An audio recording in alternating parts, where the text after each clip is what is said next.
Okay, this video is about Oscar Wilde. He was an academic hero. He was also a screw-up in some other ways, but I really learned a lot from him. I wanted to become a better writer, and Oscar Wilde was a great writer. Also, I'm half Irish.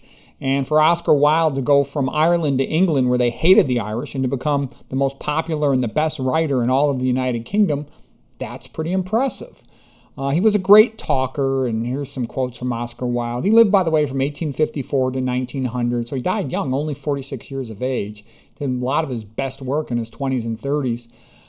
So Oscar Wilde, the aim of conversation is recreation. When he was 16 years old, he was at a Dublin society ball, and he asked a middle-aged famous lady to dance. And she said, "Do you really think I would dance with a child?"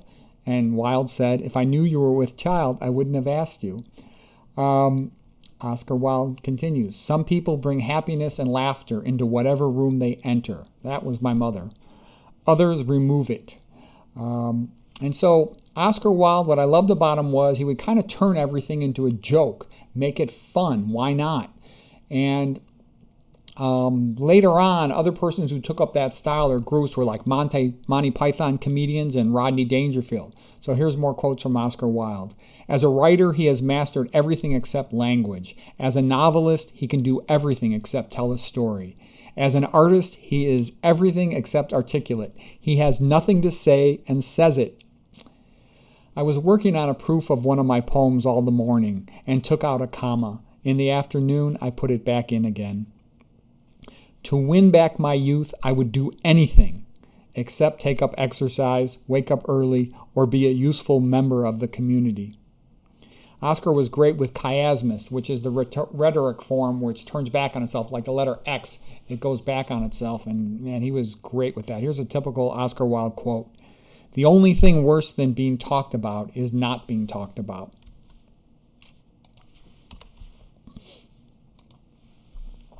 I read a bunch of biographies of him, at least 3 cover to cover and several other ones. I read through all his quotes. Anywhere I could get, I collected his quotes. I memorized tons of them. I've got page after page of his quotes. But he was a big self-promoter, but he had to be. No one else was going to promote an Irish guy in England.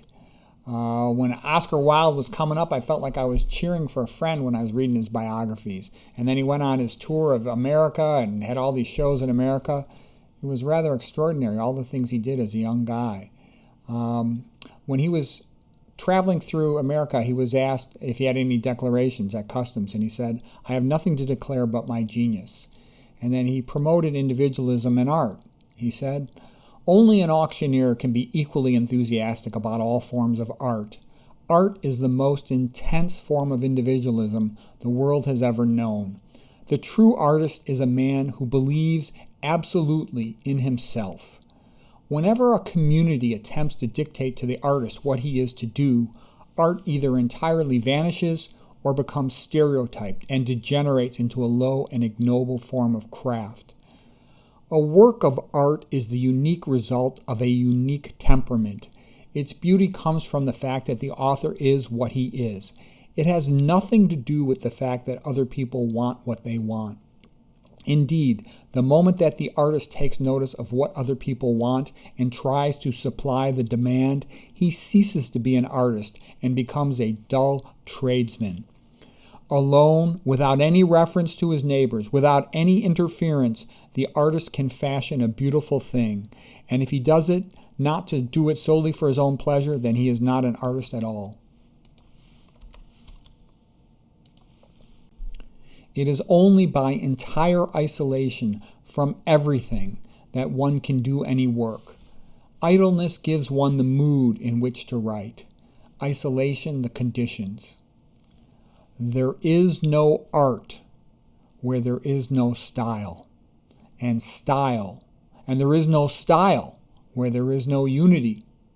And unity is of the individual. Okay, I love that because there's so much hype nowadays. Oh, to do research, you need a team and you need a big grant from the university. BS, okay? When you look at the double helix, Watson and Crick just studied on their own. Don't get me wrong, they had help from Wilkins and from Franklin, but Lots of people done incredible, great individual work. Look at Pritikin. Look at McDougall. There was no giant university grant and team of PhD postdoc researchers. No, they were individuals who saw an opportunity to do great things like Kempner and other ones and Burkitt. Okay, Oscar Wilde continues. One style is one signature always. Oscar Wilde used to, he would brag and promote himself. He said, I have single-handedly civilized America by spreading the gospel of art. Oscar continues, an idea that is not dangerous is unworthy of being called an idea at all. Disobedience, in the eyes of anyone who has read history, is man's original virtue. It is through disobedience that progress has been made. Oscar continues, if you want to tell people the truth, make them laugh, or they will kill you. Man is least himself when he talks in his own person. Give him a mask, and then he will tell you the truth. Young men want to be faithful and are not. Old men want to be unfaithful and cannot. Men want to be a woman's first love. Women want to be a man's last romance. Ultimately, the bond of all companionship, whether in marriage or in friendship, is conversation. Oscar Wilde. Oscar continues, experience is the hardest teacher. It gives you the test first and the lesson afterwards. Misfortunes one can endure. They come from outside. They are accidents. But to suffer from one's own faults, there is the sting of life. How true that is. The most painful regrets are stuff we screwed up. It's our own fault. We can't blame it on anybody else. Oscar continues, it is absurd to divide people into good and bad. People are either charming or tedious. A man's face is his autobiography. A woman's face is her work of fiction. The very essence of romance is uncertainty. An acquaintance that begins with a compliment is sure to develop into a real friendship. It starts in the right manner. Okay, we're going to briefly just mention one of Oscar Wilde's professors at Oxford was John Ruskin. John Ruskin was the most famous art critic of the 1800s in the entire world. And he was a brilliant guy. He was also a little crazy, but when you study all these geniuses, you find that they're all a little crazy. And if you get rid of somebody just because they're a little crazy, you'll never have any geniuses to talk about. So Ruskin was a fascinating guy. I've read a couple biographies on Ruskin as well. A lot of interesting things came out of him. And he was a man who was a big fan of art, but he was also sad for the urbanization of all of England. He saw the industrial age as sort of filthy and polluted. And he was funny in many ways, Ruskin. He was sort of part Scottish, and he was raised a little bit in the puritanical style, reading the Bible. And on the other hand, though, he loved the cathedrals, and he kind of hated the Catholics, but it's sort of like, how can you hate the Catholics and love the cathedrals? And so there was a lot of contorted craziness comes out of Ruskin with regard to art. And then, of course, Oscar Wilde and his friends, like with Potter, for example, were coming at art from a whole different point of view. So there was a big kind of funny clash. But nevertheless, Ruskin is beyond the scope of really talking about in detail here, but I'll just give you a few quotes about him because he was friends with Oscar Wilde and did influence him. So Wilde wrote about Ruskin, the dearest memories of my Oxford days were my walks and talks with you. From you I learned nothing but what was good.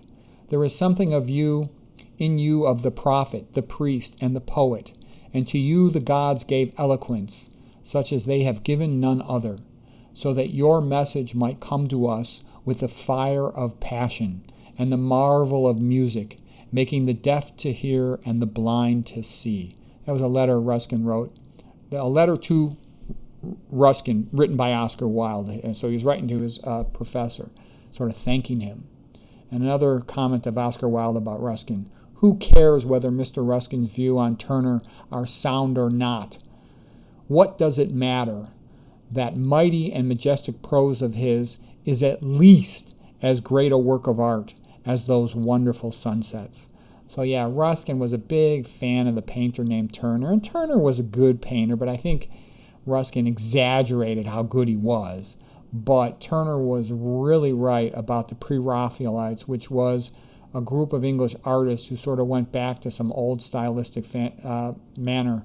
And then they were the best artists that England ever produced, the Pre-Raphaelite group, like with Millet, for example, and there were other great ones in that group. So another quote by Oscar Wilde: art, so far from being a creation of its time, is usually in direct opposition to it. Sometimes it returns upon its footsteps and revives some antique form, as happened in the archaistic movement of late Greek art and in the pre-Raphaelite movement of our own day. So the pre-Raphaelites are the ones that Ruskin supported. Almost done here. I'm sorry about the dogs, but there's not much I could do about it. We're on the last page. When he fell apart in his 1940s, Oscar Wilde did, I felt like a friend had died. You know, I'm half Irish, and I've studied a lot of Irish and English history, especially 1800s and 1900s. Oscar Wilde, grew up, he had nice parents, he was homeschooled like a lot of geniuses. His mother was a writer, his father was an ENT surgeon. I admired him for his development as a writer and his literary accomplishments. He got married and had several children, but then he abandoned them, became an alcoholic, and died, and I felt so bad. It's sort of like he fell apart, Obviously, I know the whole story about Bosie, and I know the whole story about how he was mistreated, but he also could have bounced back, and he didn't, and he abandoned his kids, and that was pathetic. I was disappointed in him in the end, and he in his later years he converted to Catholicism, as did Alfred Douglas, the Marquis of Queensberry, Aubrey Birdsley. They're all people very important in the life of Oscar Wilde. They all became Catholics. So that's all part of his personal story, but the fact that he became an alcoholic, abandoned his kids rather than going back to writing, supporting his family, that was a big disappointment. I'll just share with you a poem written by his mother, who was also a writer and a big fan of Oscar and helped him a lot. So here's a poem she wrote from the Ballad of the Irish Famine. Weary men, what reap ye? Golden corn for the stranger. What sow ye? Human corpses that await the avenger. Stately ships to bear our food away amid the stranger's scoffing. There's a proud array of soldiers. What do they round your door? They guard our master's granaries for the thin hands of the poor. Lady Jane Wilde. She lived from 1826 to 1896, from the Ballad of the Irish Famine. So that's a pretty sad chapter in Ireland's history, but it's good to remember it because history repeats itself. And they had to send their food away while the Irish people were starving, which is pretty sad. Well, anyways, Oscar was a great writer. He was a lot of fun. He was very clever and funny. One can learn a lot from his style, like the chiasmus, like constantly making jokes. I think the importance of being earnest was his overall funniest, most clever play, but I enjoyed a bunch of them. Anyways, hope that's helpful.